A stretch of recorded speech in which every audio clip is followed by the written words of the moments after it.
ಭಾರತ ರಾಷ್ಟ್ರವು 75ನೇ ಸ್ವಾತಂತ್ರ್ಯ ಮಹೋತ್ಸವವನ್ನು ಆಚರಣೆ ಮಾಡಿದ ಸಂದರ್ಭದಲ್ಲಿ ಅಮೃತ ಭಾರತಿಗೆ ಕನ್ನಡದ ಆರತಿ ಎಂಬ ಶೀರ್ಷಿಕೆ ಅಡಿಯಲ್ಲಿ ರಾಷ್ಟ್ರದಾದ್ಯಂತ ಸ್ವಾತಂತ್ರ್ಯ ಸಂಗ್ರಾಮದ ನೆನಪನ್ನ ಮೆಲುಕು ಹಾಕುತ್ತಾ ಸ್ವಾತಂತ್ರ್ಯ ಹೋರಾಟಕ್ಕೆ ತಮ್ಮನ್ನ ತಾವು ತೊಡಗಿಸಿಕೊಂಡು ದೇಶದ ಸ್ವಾತಂತ್ರ್ಯಕ್ಕಾಗಿ ಜೀವ ತ್ಯಾಗ ಮಾಡಿದ ಹೋರಾಟಗಾರರ ಜೀವನಗಾಥೆ ಹಾಗೂ ಹೋರಾಟದ ವಿವಿಧ ಹಂತಗಳಿಂದ ವಿಶೇಷವಾಗಿ ಸ್ವಾತಂತ್ರ್ಯ ಹೋರಾಟಕ್ಕೆ ಕರ್ನಾಟಕದ ಕೊಡುಗೆಯನ್ನ ಇಂದಿನ ಯುವ ಜನಾಂಗಕ್ಕೆ ಮತ್ತು ಸಾರ್ವಜನಿಕರಿಗೆ ಮತ್ತು ರಾಷ್ಟ್ರಕ್ಕೆ ತಿಳಿಸುವ ಉದ್ದೇಶದಿಂದ ಜಿಲ್ಲಾಡಳಿತ, ಜಿಲ್ಲಾ ಪಂಚಾಯತ್ ಹಾಗೂ ಕನ್ನಡ ಸಂಸ್ಕೃತಿ ಇಲಾಖೆ ಕೋಲಾರ ಸಂಯುಕ್ತ ಆಶ್ರಯದಲ್ಲಿ ಬಂಗಾರಪೇಟೆ ಪಟ್ಟಣದ ಮಾದರಿ ಹಿರಿಯ ಪ್ರಾಥಮಿಕ ಪಾಠಶಾಲೆ ಆವರಣದಲ್ಲಿ ಅಮೃತ ಭಾರತಿಗೆ ಕನ್ನಡದ ಆರತಿ ಕಾರ್ಯಕ್ರಮವನ್ನು ಹಮ್ಮಿಕೊಳ್ಳಲಾಗಿತ್ತು.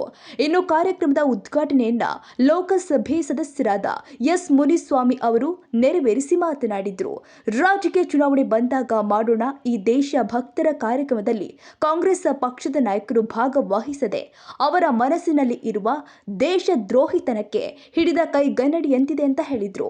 ನಂತರ ಮಾತನಾಡಿದ ಪುರಸಭೆ ಮಾಜಿ ಅಧ್ಯಕ್ಷ ಕೆ ಚಂದ್ರರೆಡ್ಡಿ ಅವರು ಈ ಕಾರ್ಯಕ್ರಮದಲ್ಲಿ ಶಾಸಕ ಎಸ್ ಎನ್ ನಾರಾಯಣಸ್ವಾಮಿ ಅವರು ಭಾಗವಹಿಸದೇ ಇದ್ದದ್ದು ಅವರ ದುರಾದೃಷ್ಟಕರ ಸಂಗತಿ ಅಂತ ಹೇಳಿದರು.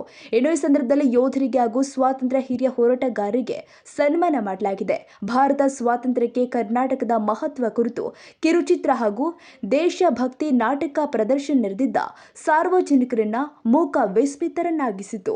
ಇದಕ್ಕೂ ಮೊದಲು ಅಂಬೇಡ್ಕರ್ ಪ್ರತಿಮೆಗೆ ಮಾಲಾರ್ಪಣೆ ಮಾಡಿ ವಿವಿಧ ರೀತಿಯ ಕಲಾ ತಂಡಗಳೊಂದಿಗೆ ಬೆಳ್ಳಿ ರಥದಲ್ಲಿ ಭಾರತಾಂಬೆಯ ಚಿತ್ರವನ್ನ ಪಟ್ಟಣದ ಪ್ರಮುಖ ಬೀದಿಯಲ್ಲಿ ಮೆರವಣಿಗೆ ಮಾಡಲಾಗಿದೆ.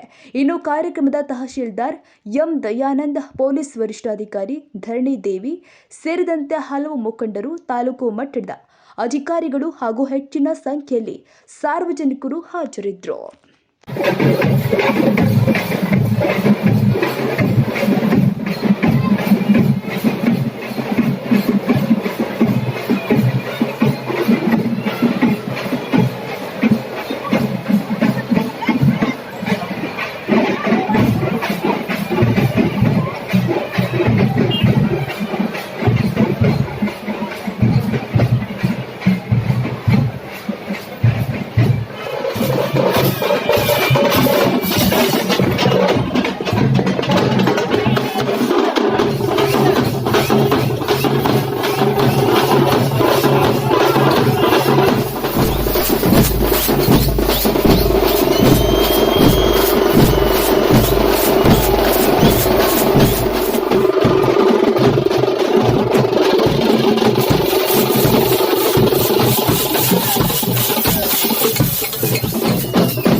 वीर सावरकर की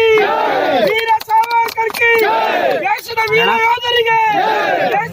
ಯೋಧರಿಗೆ ಭಾರತ್ ಮಾತಾ ಕಿ ದೇಶಭಕ್ತ ವೀರ ಸಾವರ್ಕರ್ಗೆ बोलो भारत माता की वंदे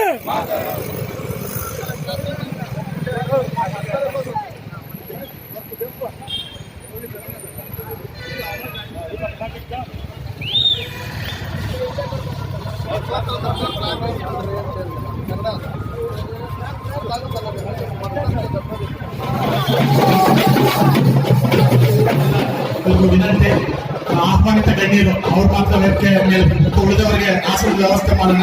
ದಯಮಾಡಿ ವೇದಿಕೆ ಮುಂಭಾಗದಲ್ಲಿ ಆಸೀನ ಹಾಕಬೇಕು ಅಂತ ಕಳಕಳಿಯ ಮನವಿ. ವೇದಿಕೆ ಮೇಲೆ ಮಾನ್ಯ ಲೋಕಸಭಾ ಸದಸ್ಯರು ಬರ್ತಾ ಇದ್ದಾರೆ, ಅವ್ರಿಗೆ ಆದರಪೂರ್ವಕವಾದ ಸ್ವಾಗತವನ್ನು ಕೋರ್ತಾ ಮತ್ತು ನಮ್ಮ KGF SP ಮೇಡಮ್ ಅವರು ಕೂಡ ಅವರ ಜೊತೆ ಬರ್ತಾ ಇದ್ದಾರೆ, ಅವ್ರಿಗೂ ಸ್ವಾಗತವನ್ನು ಕೋರ್ತಾ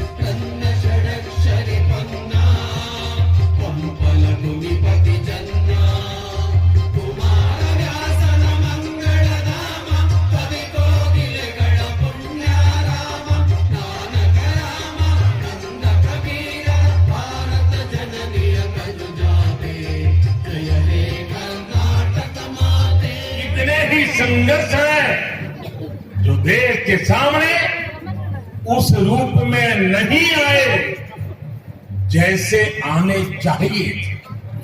ये एक एक संग्राम, संघर्ष अपने आप में भारत की असत्य के खिलाफ सत्य की सशक्त घोषणाएं हैं।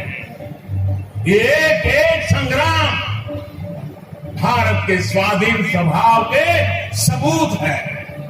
ये संग्राम इस बात का भी साक्षात प्रमाण है कि अन्याय, शोषण और हिंसा के खिलाफ भारत की जो चेतना राम के युग में थी, महाभारत के कुरुक्षेत्र में थी, हल्दी घाटी की रणभूमि में थी, शिवाजी के उद्घोष में थी, वही शाश्वत चेतना, वही अदम्य शौर्य भारत के हर क्षेत्र, हर वर्ग और हर समाज ने आजादी की लड़ाई में अपने भीतर प्रज्वलित करके रखा।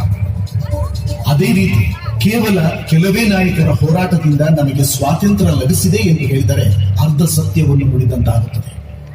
ಸ್ವತಃ ಮಹಾತ್ಮ ಗಾಂಧೀಜಿಯವರು ಹೇಳುವಂತೆ ಲಕ್ಷೋಪಲಕ್ಷ ಜನರ ತ್ಯಾಗ ಬಲಿದಾನಗಳಿಂದ ಭಾರತಕ್ಕೆ ಸ್ವಾತಂತ್ರ್ಯ ಲಭಿಸಿದೆಯೇ ಹೊರತು ಯಾವುದೇ ಒಬ್ಬ ನಾಯಕರಿಂದಲ್ಲ. ನಮ್ಮ ಸ್ವಾತಂತ್ರ್ಯ ಸಂಗ್ರಾಮದಲ್ಲಿ ತಮ್ಮದೇ ಆದ ರೀತಿಯಲ್ಲಿ ಹೋರಾಡಿದ ಹಲವು ವೀರರಿದ್ದಾರೆ. ಎಲೆಮರೆಯ ಕಾಯಿಯಂತೆ ಕಾರ್ಯನಿರ್ವಹಿಸಿದ ಲಕ್ಷಾಂತರ ಹೋರಾಟಗಾರರು ಸ್ವಾತಂತ್ರ್ಯ ಚಳುವಳಿಗೆ ಗಮನಾರ್ಹ ಕೊಡುಗೆ ಕೊಟ್ಟಿದ್ದಾರೆ. ಭಾರತವು ಸ್ವಾತಂತ್ರ್ಯದ ಅಮೃತ ಮಹೋತ್ಸವ ಆಚರಿಸುತ್ತಿರುವ ಈ ಸಂದರ್ಭದಲ್ಲಿ ಇಂತಹ ಲಕ್ಷಾಂತರ ಹೋರಾಟಗಾರರನ್ನು ನೆನಪಿಸಿಕೊಂಡು ಅವರಿಗೆ ಗೌರವ ಸೂಚಿಸುವುದು ನಮ್ಮ ಕರ್ತವ್ಯ. ಅಪರಿಚಿತವಾಗಿ ಹೋಗಿರುವುದು ದುರದೃಷ್ಟಕರ. ರಾಜ್ಯದ ಜನರ ತ್ಯಾಗ ಬಲಿದಾನಕ್ಕೆ ಸಾಕ್ಷಿಯಾಗಿರುವ ಸಾವಿರಾರು ಐತಿಹಾಸಿಕ ಸ್ಥಳಗಳು ಕರ್ನಾಟಕದಲ್ಲಿವೆ. ಅಂತಹ ಕೆಲವು ಕಥಾನಕಗಳನ್ನು ನಾವೀಗ ಸ್ಮರಿಸೋಣ. ನಾವು ಗಾಂಧಿ ತಾತ ಒಬ್ಬರೇ ಸ್ವತಂತ್ರಕ್ಕೋಸ್ಕರ ಹೋರಾಟ ಮಾಡಿರೋದು ಅಂತ ಹೇಳಿ ಮಕ್ಕಳಲ್ಲಿ ಬಿಂಬಿಸಿದ್ರಿ. ಆದ್ರೆ ಈಗ ನೀವು ಕಿರುಚಿತ್ರವನ್ನು ನೋಡಿದ್ರಿ. ಗಾಂಧಿ ತಾತ ಅವರೇ ಹೇಳಿದ್ರು, ಸುಮಾರು 12ರಿಂದ 13 ಲಕ್ಷ ಸ್ವತಂತ್ರ ಹೋರಾಟಗಾರರು ತಮ್ಮ ಪ್ರಾಣಗಳನ್ನ ಈ ದೇಶಕ್ಕಾಗಿ, ಸ್ವತಂತ್ರಕ್ಕಾಗಿ ಅರ್ಪಣೆ ಮಾಡಿ ಈ ದೇಶಕ್ಕೆ ಸ್ವತಂತ್ರ ಕೊಟ್ಟಿದ್ದಾರೆ ಅಂತ ಅವ್ರು ಹೇಳಿದ್ರು. ಆದ್ರೆ ಕೆಲವರು ಮಾತ್ರ ಒಪ್ಕೊಂಡಿಲ್ಲ. ನಾವು ಮಾತ್ರ, ನಮ್ಮ ಪಕ್ಷ ಮಾತ್ರ ಈ ಸ್ವತಂತ್ರಕ್ಕೆ ಹೋರಾಟ ಮಾಡಿರೋದು, ಇನ್ಯಾರು ಹೋರಾಟ ಮಾಡಿಲ್ಲ ಅಂತ ತಿಳ್ಕೊಂಡು. ಡಾಕ್ಟರ್ ಬಾಬಾ ಸಾಹೇಬ್ ಅಂಬೇಡ್ಕರ್ ಅವ್ರಿಗೆ ಭಾರತ ರತ್ನ ಕೊಡ್ಸಕ್ಕಾಗಿಲ್ಲ ಅವ್ರ ಕಾಲದಲ್ಲಿ. ಈ ದೇಶದ ಸಂವಿಧಾನ ಶಿಲ್ಪಿ, ಇಡೀ ಪ್ರಪಂಚದಲ್ಲಿ ವಿದ್ಯಾವಂತ, ಅತಿ ಬುದ್ಧಿವಂತ ಅನ್ನೋ ಹೆಸರಿದ್ರೇನು, ಇಡೀ ಪ್ರಪಂಚದ ಮೆಚ್ಚುವಂತ ಸಂವಿಧಾನ ಬರೆದಿದ್ರೇನು ಅವ್ರಿಗೆ ಭಾರತ ರತ್ನ ಕೊಡ್ಬೇಕಾದ್ರೆ ಭಾರತೀಯ ಜನತಾ ಪಾರ್ಟಿ ಸರ್ಕಾರ ಬರ್ಬೇಕಾಯ್ತು ಕೇಂದ್ರದಲ್ಲಿ. ಯಾವ ರೀತಿ ತಾರತಮ್ಯ ಇತ್ತು ಅಂತೇಳಿ ನಾವಿಲ್ಲಿ ಯೋಚನೆ ಮಾಡಬೇಕು. ವೀರ ಸಾವರ್ಕರ್ಗೆ ಭಾರತ ರತ್ನ ಕೊಡಬೇಕು ಅಂತ ಹೇಳಿದಾಗ ಹಲವಾರು ಅಡೆತಡೆಗಳನ್ನ ಈ ಡ್ರಾಮಾ ಆಡ್ಕೊಂಡು ನಾನು ಸ್ವತಂತ್ರ ಹೋರಾಟಗಾರರು ಅಂತ ಹೇಳ್ತಾರಲ್ಲ, ಇವರೆಲ್ಲ ಮಾಡಿದ್ರು. ಅವರು ನಮ್ ಸ್ವತಂತ್ರ ಕೊಡಿಸಿದ್ದಕ್ಕೋಸ್ಕರ ನಾವಿವತ್ತು ಡಾಕ್ಟರ್ ಬಾಬಾ ಸಾಹೇಬ್ರವ್ರು ಬರೆದಂತ ಸಂವಿಧಾನದಿಂದ ನಮ್ಮೆಲ್ಲರಿಗೂ ಸಿಕ್ಕಿರ್ತಕ್ಕಂಥ ಏನು ಕಾನೂನಾತ್ಮಕ ಸವಲತ್ತುಗಳಿದೆ, ಇದನ್ನೆಲ್ಲ ಅನುಭವಿಸ್ತಾ ಇದ್ದೀರಿ. ಅವ್ರ ಗೌರವ ಕೊಡ್ಬೇಕಂತ ಒಂದೇ 1% ಇದ್ರೆ ಇಲ್ಲಿ ಪಕ್ಷಾತೀತವಾಗಿ ಎಲ್ಲರನ್ನೂ ವೇದಿಕೆ ಮೇಲೆ ಕೂತ್ಕೊಳ್ಬೇಕಾಗಿತ್ತು. ನಮ್ಮಲ್ಲಿ ಒಂದು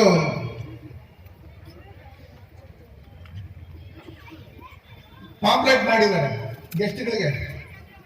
ಅದರಲ್ಲಿ ಈ ಕೋಲಾರ ಜಿಲ್ಲೆಯಲ್ಲಿ ಯಾರ್ಯಾರು MLCಗಳಿದ್ದಾರೆ, MLAಗಳಿದ್ದಾರೆ, ಯಾರ್ಯಾರು ನಗರಸಭಾ ಅಧ್ಯಕ್ಷಗಳಿದ್ದಾರೆ, ಸದಸ್ಯರಿದ್ದಾರೆ, ತಾಲೂಕ್ ಪಂಚಾಯತಿ, ಜಿಲ್ಲಾ ಪಂಚಾಯತಿ ಎಲ್ಲಾರ್ದು ಇದೆ.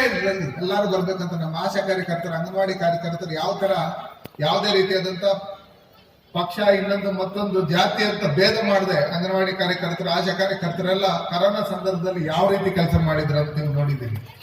ಇವರಿಗಿರಷ್ಟ ಕನಿಷ್ಠ ಸೌಜನ್ಯನೂ ಹೋಗಿಲ್ಲ. ರಾಜಕಾರಣ ಮಾಡೋಣ, ನಿಮಗಿನ್ನ ಚೆನ್ನಾಗಿ ನಾವು ರಾಜಕಾರಣ ಮಾಡ್ತೀವಿ. ಚುನಾವಣಾ ಸಂದರ್ಭದಲ್ಲಿ ಮಾಡ್ತಾರೆ. ನಾವು ಮಾಡಿರ್ತಕ್ಕಂಥ ಅಭಿವೃದ್ಧಿ ಕೆಲಸಗಳೇನಿದೆ ಇವತ್ತು ನಾವು ಮಾಡ್ಬೇಕಾಗಿದ್ದು, ಈ ದೇಶಕ್ಕೋಸ್ಕರ ನಾವಿವತ್ತು ಇಷ್ಟೊಂದು ಸ್ವತಂತ್ರವಾಗಿದ್ದೀರಿ, ನಮ್ಗೋಸ್ಕರ ಹೋರಾಡದಂತ ಹುತಾತ್ಮರಾದಂತವರಿಗೆ ಇಲ್ಲಿ ಬಂದು ಒಂದು ನುಡಿ ನಮನವನ್ನು ಕೊಡೋದ್ರ ಮುಖಾಂತರ ಅವ್ರ ಬಗ್ಗೆ ವಿಷಯಗಳನ್ನ ತಿಳ್ಕೊಳ್ಳೋದ್ರ ಮುಖಾಂತರ ನಾವು ಗೌರವ ಸೂಚಿಸಬೇಕಾಗಿತ್ತು. ದಯವಿಟ್ಟು ನಾವು ರಾಜಕಾರಣ ಬಿಟ್ಟು, ರಾಜಕೀಯದಲ್ಲಿ ಯಾರಾದ್ರೂ MP ಆಗ್ಲಿ, ಯಾರಾದ್ರೂ MLA ಆಗ್ಲಿ, ಬಟ್ ದೇಶ ಪ್ರೇಮ ಮಾತ್ರ ಇರ್ಲೇಬೇಕು. ಅದರಲ್ಲಿ ಒಂದು ಕಿಂಚಿತ್ತೂ ಕಡಿಮೆ ಆದ್ರೆ ನಾವಂತ ಕೈತಾರೆ.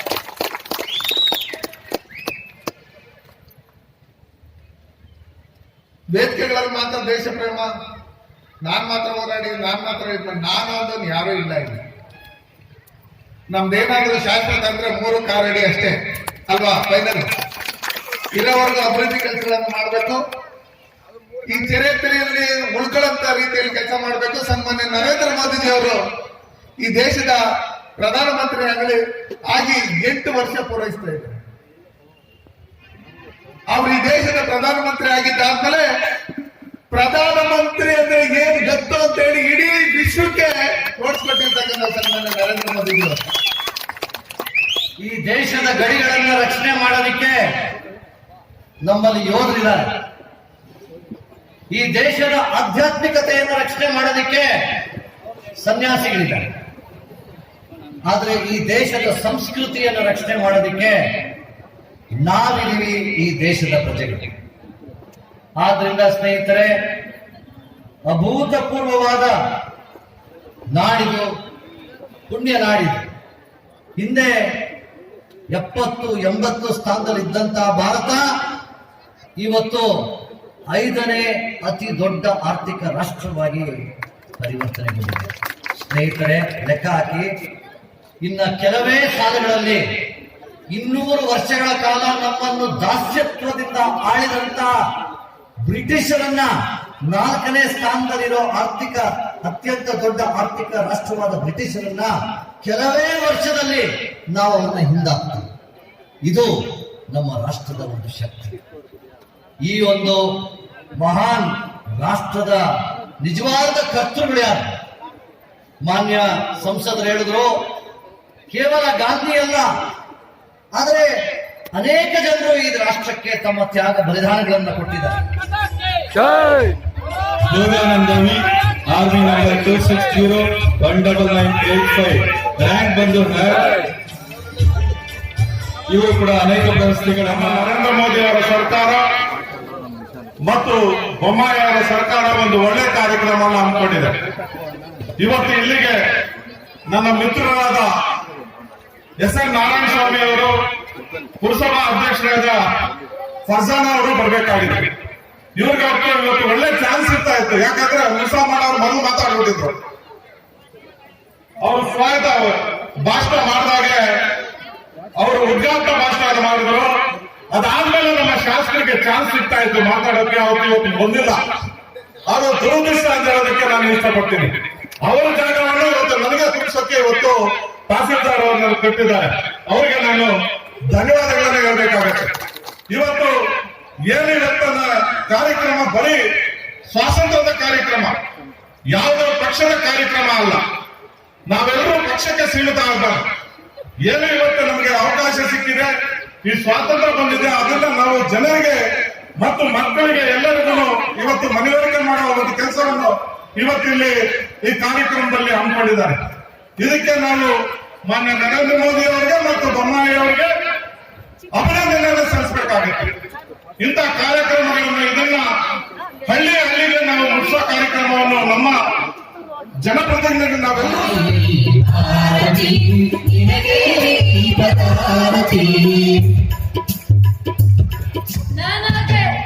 ನನಗೆ ಎಚ್ಚರಿಸುವ ಪಾಪ ಹೆಚ್ಚಿದೆ ನಿನಗೆ. ಏ ಪೋರ್ಚುಗೀಸ, ಕೇಳಿರಿ, ನಾನು ಕರ್ನಾಟಕದ ಹೆಮ್ಮೆಯ ಪುತ್ರಿ, ಮೋಗ ವೀರ ನಾಡಿನ ಮೊನೆಯ ಮಗಳು, ಚೌಟ ವಂಶದ ಮಹಾರಾಣಿ ಅಬ್ಬಕ್ಕ. ನಿಮ್ಮ ಯಾವುದೇ ಎಚ್ಚರಿಕೆಗಳಿಗೆ ಹೆದರುವವರಲ್ಲ.